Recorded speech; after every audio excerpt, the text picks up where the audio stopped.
A kú déédé àsìkò yìí, kókó inú ìwé ìròyìn la mú wá fún yín láti inú àwọn ìwé ìròyìn ilẹ̀ Nàìjíríà. Orúkọ tèmi ni Ọmágbémisọ́lá Ọmọlọ́gọ̀mádẹ àìjẹran ẹdán. Ogunlọ́gọ̀ àwọn olùfẹ̀hónúhàn ni wọ́n kórajọ láti abẹ́ afárá Ìkẹjà lọ Aláùsá ní ilé ìjọba ìpínlẹ̀ Èkó láti ṣe ìfẹ̀hónúhàn tako ebi àti ilé wíwó ní agbègbè Òwòrò-Ṣòkí tí wọ́n ní ó ti sọ ọ̀pọ̀ olùgbé di aláìnílélórí. Ìfẹ̀hónúhàn tí ó bẹ̀rẹ̀ láti aago 10 òwúrọ̀ àná ni ẹgbẹ́ Take It Back Movement darí pẹ̀lú àwọn ẹgbẹ́ ará ìlú mìíràn.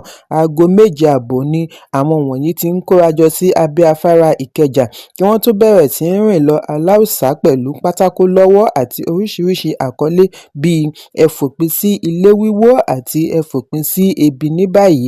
Ẹgbẹ́ yìí fi ẹ̀sùn kan ìjọba ìpínlẹ̀ Èkó wípé wọ́n mú ìṣòro wọn lékún sí i pẹ̀lú ohun tí wọ́n ṣe àpèjúwe rẹ̀ ní ìgbésẹ̀ tako àkúṣe anti-poor tí wọ́n fi ilé tí wọ́n wó ní Òwòrò-Ṣòkí àti àwọn apá ibòmíràn ṣe àpẹẹrẹ tí ó ti sọ ìdílé di aláìnílélórí láìjẹ́ wípé wọ́n kọ́kọ́ fi ìkìlọ̀ tó péye ránṣẹ́. Ikọ̀ agbófinró níbi tí a ti rí ọlọ́pàá àti neighborhood cop ni wọ́n dà sí gbogbo agbègbè Aláùsá láti dènà ìtàpá sí òfin. Bí àwọn olùfẹ̀hónúhàn ṣe dé agbègbè ilé ìjọba ni wọ́n ń kọ orin ìṣọ̀kan tí wọ́n ń béèrè láti rí gómìnà Babájídé Sanwó-Olú tàbí aṣojú rẹ̀. Ẹ̀kúnrẹ́rẹ́ ìròyìn wà nínú ìwé ìròyìn Premium Times tó jáde lónìí. Àwọn mọ́gàjí ilẹ̀ Ìbàdàn, agboolé àlàáfíà ọmọ Ìbàdàn ICPI, àwọn ọba, baálẹ̀ àti àwọn ọ̀tọ̀kùlú ìlú ọmọ bíbí ilẹ̀ Ìbàdàn títí kan Ọ̀kanlọ́mọ Oòduà tí òun náà jẹ́ Bàdà Olúbàdàn Olóyè Dọ̀tun Sànúsí, gbogbo wọn ni wọ́n bá Ọọ̀ni Ilé-Ifẹ̀ Ọba Adéyẹyè Ẹnìtàn Ògúnwùsì yọ ayọ̀ ọjọ́ ìbí. Àwọn wọ̀nyí gbóríyìn fún ọba fún ipa rẹ̀ lórí ìṣọ̀kan, ìdàgbàsókè àti ìlọsíwájú ilẹ̀ Yorùbá. Gẹ́gẹ́ bí àtẹ̀jáde láti ọwọ́ alámòjútó ICPI Mọ́gàjí Aṣíwájú Nurudeen Akínadé, ó fìdí ẹ̀ múlẹ̀ wípé Ọba Ògúnwùsì jẹ́ irinṣẹ́ fún ìdàgbàsókè ìṣọ̀kan ilẹ̀ Yorùbá káàkiri, èyí sì ti fún un ní ọ̀wọ̀ láti ọ̀dọ̀ àwọn tí ọ̀rọ̀ kàn. Wọ́n gbóríyìn fún àfojúsùn rẹ̀ fún ìdàgbàsókè àwọn ọ̀dọ́, ìpamọ́ àṣà àti ìṣọ̀kan láàárín ìlú sí ìlú. Wọ́n dúpẹ́ lọ́wọ́ Ọọ̀ni lórí bí ó ti ṣe àbẹ̀wò sí Olúbàdàn ilẹ̀ Ìbàdàn Ọba Rashidi Ládọjà síwájú ìgbàdé rẹ̀ nígbà ìgbàdé pẹ̀lú bí ọwọ́ rẹ̀ ṣe kún tó nígbà ayẹyẹ ọdún Ọlọ́jọ́. Bákan náà ni wọ́n dúpẹ́ lọ́wọ́ Ọọ̀ni fún oyè tí ó fẹ́ fi Sànúsí jẹ gẹ́gẹ́ bí Ọ̀kanlọ́mọ Oòduà ní ọjọ́ 5 oṣù Kejìlá ọdún 2025. Wọ́n fi ìdùnnú wọn hàn sí Ọọ̀ni lórí àfojúsùn rẹ̀ fún ìgbáyégbádùn àti ìlọsíwájú ilẹ̀ Yorùbá. Wọ́n ṣe ayẹyẹ ọjọ́ ìbí Ọọ̀ni bí wọ́n ti gba àdúrà ẹ̀mí gígùn, ìlera pípé àti àṣeyọrí nínú gbogbo ìdáwọ́lé rẹ̀. Ẹ̀kúnrẹ́rẹ́ ìròyìn wà nínú ìwé ìròyìn The Nation tó jáde lónìí. Òbí ilẹ̀ Onitsha Igwe Nnaemeka Achebe ti fi ẹ̀hónú rẹ̀ hàn wípé àwọn olóṣèlú jákèjádò orílẹ̀-èdè ti jọ̀wọ́ iṣẹ́ ìlú wọn gbájúmọ́ ètò ìbò gbogbogbò ọdún 2027 bí ebi àti ìṣẹ́ ṣe ń tẹ̀síwájú àti máa fa àkóbá fún ẹgbẹ̀lẹ́gbẹ̀ mílíọ̀nù ọmọ orílẹ̀-èdè Nàìjíríà. Nígbà tí ó ń sọ̀rọ̀ níbi ayẹyẹ ọlọ́dọọdún Ọ̀fàlà tí ó wáyé ní ìlú Onitsha, ìpínlẹ̀ Anambra lánàá ọjọ́ Ẹtì, ni ọba yìí ti ní àwọn ọlọ́rọ̀ olóṣèlú ti pa ìṣèjọba tì láti tètè bẹ̀rẹ̀ ìpalẹ̀mọ́ síwájú ìdìbò mìíràn tí èyí sì ń kóbá ọrọ̀ ajé àti ìgbáyégbádùn ará ìlú. Achebe ṣe ìkìlọ̀ wípé èyí lè túbọ̀ da àlàáfíà ìlú láàmú. Gẹ́gẹ́ bí àlàyé rẹ̀, ọmọ orílẹ̀-èdè ló ń jẹ ìyà àìbìkítà àwọn olóṣèlú pẹ̀lú bí ìṣẹ́ ṣe ń múlẹ̀ sí i. Poverty rate tó wà ní 40% ní 2018 ti wọ 46% ní 2023. Èyí túmọ̀ sí wípé 104 mílíọ̀nù ọmọ Nàìjíríà ni wọ́n ti kà kún àkúṣẹ̀ gẹ́gẹ́ bí àkọọ́lẹ̀ láti World Bank. Bí ó tilẹ̀ jẹ́ wípé àwọn iṣẹ́ tí ìjọba àpapọ̀ ṣe ń jẹ́ ìwúrí, Achebe rọ àwọn aláṣẹ kí wọ́n rí i dájú wípé wọ́n pín ire láre láìsí ojú ìṣáájú. Ó ní kí gbogbo ohun amáyédẹrùn tí wọ́n ní fún àwọn aláìlágbára dé ọ̀dọ̀ wọn yíkáyíká. Bákan náà ni ọba fi ẹ̀hónú rẹ̀ hàn lórí ìṣòro ààbò ní ẹkùn gúúsù ìlà oòrùn àti ìṣòro tó ń fà fún ọrọ̀ ajé. Ẹ̀kúnrẹ́rẹ́ ìròyìn wà nínú ìwé ìròyìn Punch tó jáde lónìí.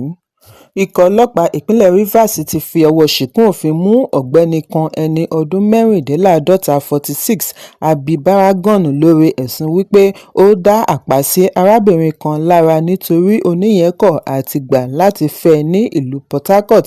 Baragon, bàbá ọlọ́mọ mẹ́rin, ni wọ́n mú ní agbègbè Nkpolu Orowokuro, Mile 3 ní Port Harcourt.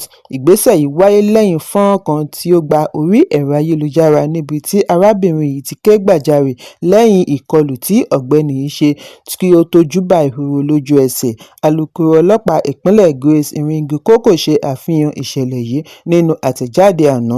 Ó ní ẹ̀ka ajàfẹ́tọ̀ọ́-ọmọnìyàn ní olú iléeṣẹ́ ọlọ́pàá ti mú afurasí lẹ́yìn ọ̀pọ̀lọpọ̀ ìtọpinpin bí ìwádìí ṣe ń tẹ̀síwájú.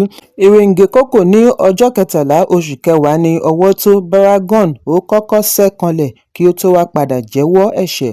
Ó ní ìgò lòun fi gún arábìnrin yìí látàrí wípé ó kọ̀ láti fẹ́ ẹ lẹ́yìn tí àṣírí tú sí i lọ́wọ́ wípé ó ti fẹ́yàwó ó sì ti bímọ 4. Wọ́n ti gbé arábìnrin yìí lọ ilé ìwòsàn fún ìtọ́jú bí ìwádìí ṣe ń tẹ̀síwájú. Láti mọ kúlẹ̀kúlẹ̀ ohun tí ó fa sábàbí, Kọmíṣánná ọlọ́pàá Olúgbénga Adépọ̀jù wá gbóríyìn fún ikọ̀ ọlọ́pàá lórí bí wọ́n ṣe tètè jí gìrì sí ìṣẹ̀lẹ̀. Bákan náà ni ó dúpẹ́ lọ́wọ́ ará ìlú lórí ìròyìn tí ó yọrí sí bí wọ́n ṣe rí afurasí mú, bí ó ti ṣe ìkìlọ̀ wípé àwọn ọ̀daràn ò lè ríbi sá pamọ́ sí, ẹlẹ́ṣẹ̀ gbọ́dọ̀ jìyà ẹ̀ṣẹ̀. Ẹ̀kúnrẹ́rẹ́ ìròyìn wà nínú ìwé ìròyìn Punch tó jáde lónìí. Ẹgbẹ́ òṣèlú African Democratic Congress (ADC) ti ké sí mínísítà ìlú Àbújá Nyesom Wike kí ó gbájúmọ́ iṣẹ́ ìlú yálà tí ó fi ń ṣègbéraga kiri. Àfihàn yìí wáyé nínú àtẹ̀jáde tí akọ̀wé ẹgbẹ́ ní ìlú Àbújá, Chukwudi Samuel, fi léde lánàá ní ìlú Àbújá. Àtẹ̀jáde ọ̀hún ṣàlàyé wípé ìkọlù tí Wike ṣe sí olùdíje du ipò ààrẹ níbi ìdìbò ọdún 2023 láti ẹgbẹ́ òṣèlú Labour Peter Obi kò pọ́n lé fún irúfẹ́ ipò tí ó dì mú. Ìròyìn jábọ̀ wípé Wike kan Obi lábùkù lórí àbẹ̀wò tí ó ṣe sí iléèwé alákọ̀ọ́bẹ̀rẹ̀ ìjọba ní ìlú Àbújá níbi tí ó ti kọrojú sí bí agbègbè iléèwé yìí ti rí. Wọ́n ní àkíyèsí Obi yẹ kí ó fa ìgbésẹ̀ sí ojúṣe, kì í ṣe ìbínú. ADC ṣàlàyé wípé iṣẹ́ adarí wà fún iṣẹ́ ìlú, kì í ṣe fún ìgbéraga ego. Bí aráàlú kò ní fi ṣe ipò rẹ̀ bá tọ́ka kùdìẹ̀kudiẹ lẹ́nu ìṣèjọba, mínísítà tí ó bá mọṣẹ́ rẹ̀ níṣẹ́ gbọ́dọ̀ wá ọ̀nà àti ṣe àtúnṣe, kì í ṣe tìjà. Ẹ̀kúnrẹ́rẹ́ ìròyìn wà nínú ìwé ìròyìn Daily Post tó jáde lónìí. Lánàá ni ẹlẹ́rìí fún àjọ tó ń gbógun ti ìwà ìbàjẹ́ àti ìṣòwò ìlú kúmọkùmọ EFCC, Trinity Usman, sọ fún ilé-ẹjọ́ gíga ìlú Àbújá wípé òun gba owó, òun sì tún fi mílíọ̀nù $3 ránṣẹ́ sí àpò ìkówósí iléeṣẹ́ ìyáàfin Aisha Achimugu. Usman, tí ó jẹ́ ẹlẹ́rìí kejì, jẹ́rìí níwájú adájọ́ Emeka Nwite. Agbẹjọ́rò fún àjọ EFCC, àgbà-amòfin Ekele Iheanacho, ni ó darí ikọ̀.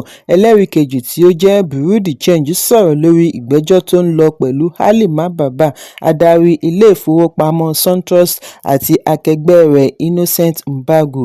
Àwọn méjèèjì ni wọ́n ń jẹ́jọ́ lórí ẹ̀sùn ìṣòwò kúmọkùmọ tí ó tó mílíọ̀nù $12. Níbi ẹ̀sùn oníkókó 6 ni wọ́n ti fi ẹ̀sùn kàn wọ́n wípé wọ́n gba ọ̀nà ẹ̀bùrú gbé owó jáde, ṣùgbọ́n àwọn méjèèjì bẹ̀bẹ̀ wípé àwọn kò jẹ̀bi ẹ̀sùn kí adájọ́ tó gba ìyọ̀ǹda wọn pẹ̀lú $100 mílíọ̀nù onídùúró kọ̀ọ̀kan pẹ̀lú iye kan náà.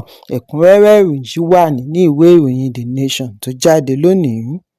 Ààrẹ ẹgbẹ́ àwọn akẹ́kọ̀ọ́ SUG ní Ifásitì Adékúnlé Ajáṣin ti fi ẹ̀sùn kan ìjọba ìpínlẹ̀ Ondo látàrí bí ó ṣe kọ̀ àti sọ̀rọ̀ lórí ìyanṣẹ́lódì ẹgbẹ́ àwọn olùkọ́.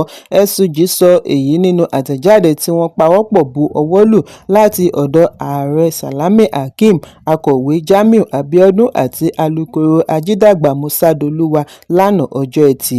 Láti ọ̀sẹ̀ díẹ̀ sẹ́yìn ni àwọn olùkọ́ AAU ti wà lẹ́nu ìyanṣẹ́lódì yìí látàrí àìrí owó oṣù àti àjẹmọ́nú gbà. Ìjọba ìpínlẹ̀ ní àwọn ti bu ọwọ́ lu owó tí yóò mú àlékún bá ìgbáyégbádùn àwọn olùkọ́, ṣùgbọ́n àwọn olùkọ́ yìí kọ̀ àti padà sẹ́nu iṣẹ́ bí wọ́n ti ní àwọn kò rí àpẹẹrẹ owó.